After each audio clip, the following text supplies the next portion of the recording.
अगर कोई आपसे पूछे कि इस ब्रह्मांड की सबसे विचित्र बात क्या है, तो आप में से कई लोग इस ब्रह्मांड के असीमित आकार को ही सबसे बड़ा रहस्य बताएंगे।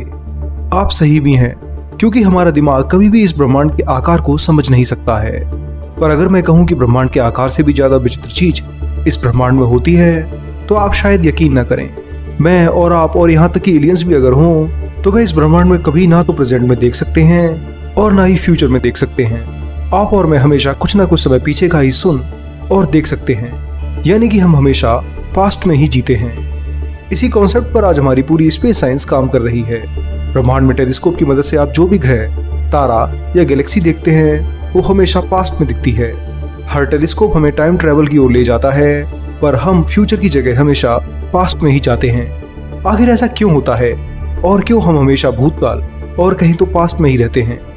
क्यों हर टेलीस्कोप हमें हमेशा ब्रह्मांड में पीछे ले जाता है? और क्यों नासा का नया टेलीस्कोप जेम्स वेब अब तक के बने सभी टेलीस्कोप से सबसे अनोखा और खास है? हालांकि ये टेलीस्कोप भी हमें यूनिवर्स के पास्ट में लेके जाएगा, पर इसे जो ब्रह्मांड आप और मैं देखने वाले हैं वो एकदम अलग और अनोखा होगा। तो सीट बेल्ट पहन लीजिए और तैयार हो जाइए जेम्स वेब स्पेस टेलीस्कोप के साथ ब्रह्मांड की एक और अनोखी यात्रा पर। ये यात्रा आपकी सोच को हिलाकर रख देगी, इसलिए वीडियो पूरा जरूर देखिए। 25 दिसंबर 2001 नासा ने अपना सबसे शक्तिशाली टेलीस्कोप जेम्स वेब स्पेस में लॉन्च कर दिया। पिछले 25 सालों से लगातार इस पर काम करने के बाद अब ये टेलीस्कोप पृथ्वी से 15 लाख किलोमीटर दूर जाकर रहेगा और वहां से सीधा ब्रह्मांड की अनोखी इमेजेस को पृथ्वी पर सेंड करेगा। पर 25 सालों का यह सफर जितना आसान हमें दिखाई देता है, ये उतना ही कठिन है। इसरो के सालाना बजट से 5 गुना ज्यादा कीमत में तैयार ये स्पेस टेलीस्कोप आखिर इतना खास क्यों है? जब स्पेस में पहले से ही हबल टेलीस्कोप मौजूद है, तो आखिर हमें इस शक्तिशाली और विशाल टेलीस्कोप की जरूरत क्यों पड़ी? क्या ये हबल से भी दूर जाकर ब्रह्मांड में देख सकेगा? क्या ये बिग बैंग के रहस्य को सुलझा सकेगा? इन सभी चीजों को जानने से पहले आइए जानते हैं कि एक टेलीस्कोप काम कैसे करता है और किस चीज के कारण ये ब्रह्मांड में केवल पास्ट में ही देख सकता है। नासा, एसा, रोसकॉस्मोस, इसरो और यहाँ तक कि अगर आप भी ब्रह्मांड में किसी ग्रह और तारे को देखना चाहते हैं, तो टेलीस्कोप की जरूरत पड़ती है। ये एक ऐसा इंस्ट्रूमेंट है जिसके अंदर लेंस या फिर मिरर लगे होते हैं, जो ऑब्जेक्ट से आ रही लाइट को रिफ्लेक्ट करके उसकी सटीक इमेज लेते हैं। जेम्स वेब स्पेस टेलीस्कोप में 2 मिरर हैं, पहला प्राइमरी और दूसरा सेकेंडरी। जैसे ही लाइट प्राइमरी से रिफ्लेक्ट होकर के सेकेंडरी मिरर पर जाती है, तो फिर वहां से ये सीधे प्राइमरी मिरर पर बने एक होल में पहुंचती है। इस होल में खास तरह के साइंटिफिक इंस्ट्रूमेंट लगे होते हैं। लाइट यहाँ एक खास फोकल पॉइंट पर जाती है और एक हाई रेजोल्यूशन इमेज बनती है। जेम्स वेब के साथ साथ हबल टेलीस्कोप भी इसी प्रिंसिपल पर काम करता है। पर टेलीस्कोप कितना ज्यादा शक्तिशाली और दूर तक देख सकता है, वो उसके प्राइमरी मिरर पर निर्भर करता है। आप अगर एक सिंपल टेलीस्कोप से आकाश में देखोगे, तो आप ज्यादा से ज्यादा शनि ग्रह और उसके चंद्रमाओं को देख पाओगे। पर स्पेस और पृथ्वी पर लगे हुए टेलीस्कोप आम टेलीस्कोप से बहुत ज्यादा दूर से आने वाली लाइट से उस ऑब्जेक्ट की सटीक इमेज को बनाते हैं और उसकी पृथ्वी से दूरी भी निकाल लेते हैं। साल 1990 में लॉन्च हुए हबल टेलीस्कोप में 2.4 मीटर डायमीटर का मिरर लगा हुआ है, जिसकी मदद से इसने हजारों गैलेक्सीज की क्लियर इमेजेस ली हैं। पर जेम्स वेब टेलीस्कोप के मिरर की बात की जाए, तो ये हबल से भी 3 गुना बड़ा है। इस वजह से ये हबल से भी ज्यादा दूर तक की कमजोर से कमजोर वेव्स को भी डिटेक्ट करके इमेज ले सकता है। दोस्तों, स्क्रिप्ट लिखते समय ये टेलीस्कोप पृथ्वी से 11 लाख किलोमीटर दूर तक जा चुका है। 6161 किलोग्राम भारी इस टेलीस्कोप को लॉन्च करने के लिए यूरोपियन रॉकेट की मदद ली गई थी। लॉन्च होने के 31 मिनट बाद ही जेम्स वेब टेलीस्कोप स्पेसशिप से अलग हुआ और इसने अपने सोलर एरे डिप्लॉय किए, जिससे टेलीस्कोप में पावर आई और ये काम करने लगा। इसके बाद ये 3 दिन तक लगातार इसी तरह आगे बढ़ता रहा और लॉन्च होने के 3 दिन बाद इसने अपनी सनशील्ड पैलेट डिप्लॉय की। इस पैलेट की मदद से जेम्स वेब टेलीस्कोप में लगे सनशील्ड बाद में डिप्लॉय होंगे और सन की रेडिएशन और हीट से इसे बचाएंगे। इसी तरह चौथे दिन में इस टेलीस्कोप में लगे टावर इसके मिरर को थोड़ा ऊंचा करते हैं, जिससे अपनी परफेक्ट ऑपरेशन हाइट पर पहुंच जाता है। इसके अगले दिन सनशील्ड पर लगे फ्लैप्स डिप्लॉय हो जाते हैं। इनकी मदद से टेलीस्कोप अपनी सनशील्ड पर पड़ रहे सूर्य के प्रेशर को कंट्रोल कर पाता है और टेलीस्कोप स्टेबलाइज होकर के आगे बढ़ता रहता है। इसी दिन फिर टेलीस्कोप की शील्ड भी डिप्लॉय होने लगती है। छठे और 7वें दिन तक लगातार ये शील्ड डिप्लॉय होती रहती है। 8वें दिन जेम्स वेब टेलीस्कोप अपनी सनशील्ड के साथ आगे बढ़ता रहता है और फिर मिशन के 10वें दिन ये अपनी सेकेंडरी मिरर को भी डिप्लॉय कर लेता है। अब तक लगभग पूरा टेलीस्कोप स्पेस में खुल चुका है, पर अभी भी इसके प्राइमरी मिरर, जो कि स्पेस कम करने के लिए पीछे की ओर मुड़े हुए हैं, 13वें दिन यानी स्क्रिप्ट लिखते समय तक डिप्लॉय हो जाते हैं। यानी अब जेम्स वेब टेलीस्कोप पूरी तरह से खुल चुका है और बस अपनी ऑर्बिट की ओर जा रहा है। सूर्य की हीट और रेडिएशन से बचने के लिए पृथ्वी से करीब 15 लाख किलोमीटर दूर L2 पॉइंट पर ही ऑर्बिट करता रहेगा। हबल से एकदम अलग ये सूर्य की ऑर्बिट करेगा, पर इसकी ऑर्बिट इस तरह से होगी कि इस पर हमेशा पृथ्वी का भी ग्रेविटेशनल इन्फ्लुएंस रहेगा। पृथ्वी और सूर्य की ग्रेविटी पुल के कारण ये टेलीस्कोप बहुत ही कम फ्यूल और थ्रस्टर की मदद से अपनी ऑर्बिट में बना रहेगा।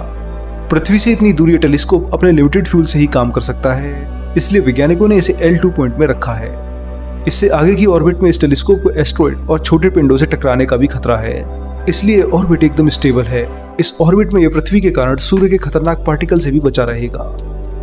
25 जनवरी तक ये टेलीस्कोप L2 पॉइंट पर पहुंचकर सूर्य की ऑर्बिट करने लगेगा, पर इसके बाद भी इसे कई महीनों तक का समय हमें इमेजेस देने में लगने वाला है। पहले महीने में ये अपने इंस्ट्रूमेंट को कूल डाउन करने के साथ साथ इन्हें ऑन करेगा। दोस्तों, इस स्पेस एक वैक्यूम है और ये काफी ठंडी जगह है। जेम्स वेब के बहुत सेंसिटिव इंस्ट्रूमेंट को इस ठंड और सूर्य की गर्मी दोनों का सामना करना पड़ेगा।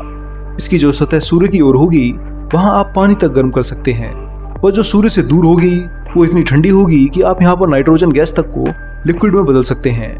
जेम्स वेब को इस टेम्परेचर से बचाने के लिए ही सनशील्ड दी गई है, जिससे ये अपने मिरर को बड़ी आसानी से गर्म होने से बचा सकता है। 4 लेयर में बनी ये शील्ड इस तरह से डिजाइन की गई है कि ये हीट को डिफ्लेक्ट करके ही टेलीस्कोप को ठंडा बनाए रखती है, जिससे इसके जरूरत के इंस्ट्रूमेंट सही काम कर पाते हैं। -220 डिग्री सेल्सियस पर ही इसके मिरर और इंस्ट्रूमेंट स्पेस में काम करते हैं, तो इन्हें सूर्य की हीट से बचाने के लिए कूल डाउन करना बहुत जरूरी है। इसके बाद नासा इसके प्राइमरी मिरर और सेकेंडरी मिरर की मूवमेंट को वेरीफाई करेगा, और इसके साथ साथ ये L2 पॉइंट पर अपनी ट्रैजेक्टरी को बदलेगा और फिर इसी पॉइंट पर ऑर्बिट करना स्टार्ट कर देगा। मिशन के दूसरे, तीसरे और चौथे महीने में नासा टेलीस्कोप के सभी इंस्ट्रूमेंट चेक करने के बाद इसे फाइन गाइडेड सेंसर की मदद से किसी ब्राइट तारे पर लॉक कर देगा। टेलीस्कोप किसी प्लैनेट और स्टार को इसी तरह ही ऑब्जर्व करते हैं। जेम्स वेब इसी तारे की मदद से अपने सभी मिरर को अलाइन और कैलिब्रेट करने के बाद आगे सोलर सिस्टम में घूमते एस्ट्रॉइड, कॉमेट्स, चंद्रमाओं और ग्रहों को टैग करेगा। इन सभी को ऑब्जर्व करने के बाद ये टेलीस्कोप फाइनली अपने 6वें महीने में हमें ब्रह्मांड की इमेजेस देना शुरू कर देगा। मिशन के 6 मंथ में आप इस टेलीस्कोप से आने वाली कई बेहद शानदार इमेजेस को देख सकेंगे। ये हबल टेलीस्कोप से भी ज्यादा शार्प और बड़ी होंगी, और ये टेलीस्कोप उन गैलेक्सीज को भी ऑब्जर्व करने में सफल रहेगा जिसमें से आ रही लाइट अब बेहद कमजोर हो चुकी है। इंफ्रारेड वेवलेंथ पर काम करने वाला वेब टेलीस्कोप उन गैलेक्सीज, ब्लैक होल्स और स्टार्स को देख सकता है जो कॉस्मिक डस्ट यानी विशाल गैस के बादलों से ढके हुए होते हैं। ब्रह्मांड में हजारों नेबुलास जो असीम आकार में फैले हुए हैं, ये नेबुला अपने अंदर गैस के बादल लिए रहते हैं। इनकी वजह से हम इनके अंदर जन्म ले रहे तारों और ग्रहों को विजिबल लाइट में देख नहीं सकते हैं। इसलिए टेलीस्कोप इंफ्रारेड पर काम करने वाला है, जिसकी मदद से हम इन जन्म लेते हुए तारों को भी शानदार तरीके से देख सकेंगे। पर एक मिनट रुकिए, इंफ्रारेड सेंसर तो हबल टेलीस्कोप में भी है और ये फेंट गैलेक्सीज को भी डिटेक्ट कर सकता है। हबल की मदद से हमने 13.8 बिलियन लाइट ईयर दूर से आ रही GNZ11 गैलेक्सीज की लाइट डिटेक्ट की है, जो कि इस समय तक की सबसे दूर खोजी गई गैलेक्सी मानी जाती है। जब हबल 13.8 बिलियन लाइट ईयर तक देख सकता है, तो हमें जेम्स वेब टेलीस्कोप की जरूरत क्यों है?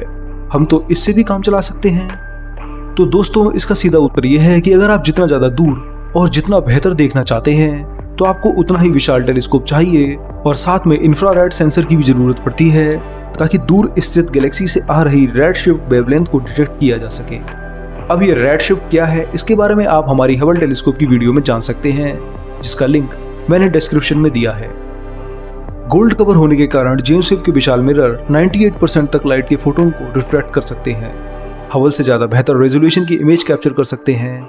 इसके साथ साथ जहां हबल अब तक 13.8 बिलियन लाइट ईयर दूर तक ही देख सका है, या कहीं तो इतने साल पास्ट में गया है, तो वेब टेलीस्कोप इससे भी आगे देख सकता है। ये हमें बिग बैंग होने के 10 करोड़ साल बाद के ब्रह्मांड को बहुत ही बेहतर तरीके से दिखा पाएगा, जिससे हम ब्रह्मांड को और अच्छे से समझ पाएंगे। या हम आकाशगंगाओं के जन्म को देखेंगे और समझेंगे कि क्या आकाशगंगा किसी ब्लैक होल के कारण अपनी शेप लेती है, या फिर कोई और कारण है जिससे गैलेक्सीज यानी आकाशगंगाएं अलग अलग शेप में हमें ब्रह्मांड में दिखाई देती हैं। अब सवाल आता है कि टेलीस्कोप और हम हमेशा पास्ट में ही क्यों देखते हैं? तो दोस्तों, ये लाइट की स्पीड पर डिपेंड करता है, जो कि 3 लाख किलोमीटर पर सेकंड है, और इससे ज्यादा ये स्पीड कभी हो नहीं सकती। तो इसी के कारण हम और हमारे टेलीस्कोप चीजों को पास्ट में देख पाते हैं। इसे अच्छे से समझने के लिए आप हमारा एंड्रोमेडा गैलेक्सी वाला वीडियो देख सकते हैं, जिसका लिंक डिस्क्रिप्शन में है। अब अगर आप ये सोच रहे हैं कि हम जेम्स वेब टेलीस्कोप से किसी एक्सोप्लैनेट को देख सकेंगे, तो ऐसा होना अभी मुश्किल है, क्योंकि किसी स्टार की कंपैरिजन में एक प्लैनेट बहुत छोटा होता है और उसके पास अपनी कोई लाइट भी नहीं होती। तो ऐसे में एक्सोप्लैनेट को ऑब्जर्व करना बहुत मुश्किल होता है। इरेगेबल स्टार की मूवमेंट और ट्रांजिट मेथड के जरिए ही खोजा जा सकता है। हालांकि James Webb telescope Kepler telescope से भी ज्यादा एडवांस तरीके से एक्सोप्लैनेट खोज सकेगा, पर वैज्ञानिक इसे इस समय केवल गैलेक्सीज, ब्लैक होल्स, विशालकाय तारों और नेबुलास को ही रीड करने पर फोकस कर रहे हैं। अपने 10 साल के जीवन में यह टेलीस्कोप हमें ब्रह्मांड के उन रहस्यों को सुलझाने में मदद करेगा जिनके बारे में हम आज सोच भी नहीं सकते हैं। देखा जाए तो हबल ने एस्ट्रोनॉमी को आज जितना पॉपुलर और इंटरेस्टिंग बनाया है और बच्चों को भी इस फील्ड में जोड़ा है, तो मुझे उम्मीद है कि आने वाले समय में वेब टेलीस्कोप भी एस्ट्रोनॉमी साइंस की पूरी दुनिया को बदल कर रख देगा। हम अपने पुराने रिकॉर्ड भी तोड़ सकेंगे और उन चीजों को भी पहली बार देखेंगे जिन्हें हम सोच भी नहीं सकते हैं। 70,000 करोड़ की ये मशीन हमें 14 अरब साल के ब्रह्मांड के अब तक के पूरे जीवन को 1 घंटे में समझा देगी। मेरे लिए इससे बड़ा आश्चर्य इस ब्रह्मांड में कोई नहीं है। दोस्तों, फिलहाल इस वीडियो में इतना ही। ये जेम्स वेब स्पेस टेलीस्कोप पर मेरा पहला डिटेल वीडियो है, पर अगर आप टेलीस्कोप्स के बारे में और ज्यादा जानना चाहते हैं तो आप हमारे चैनल पर सर्च जरूर करें और वीडियोस पूरे देखें। पर अगर आप और ज्यादा डिटेल में इसके बारे में जानना चाहते हैं तो आप हमारी वेबसाइट विज्ञानम.com पर जरूर विजिट कीजिए। इसके साथ साथ वीडियो को शेयर कीजिए और चैनल को भी सब्सक्राइब कीजिए। मैं मिलूंगा अगले हफ्ते एक और वीडियो के साथ। तब तक के लिए नमस्कार, जय हिंद, आपका दोस्त शिवम।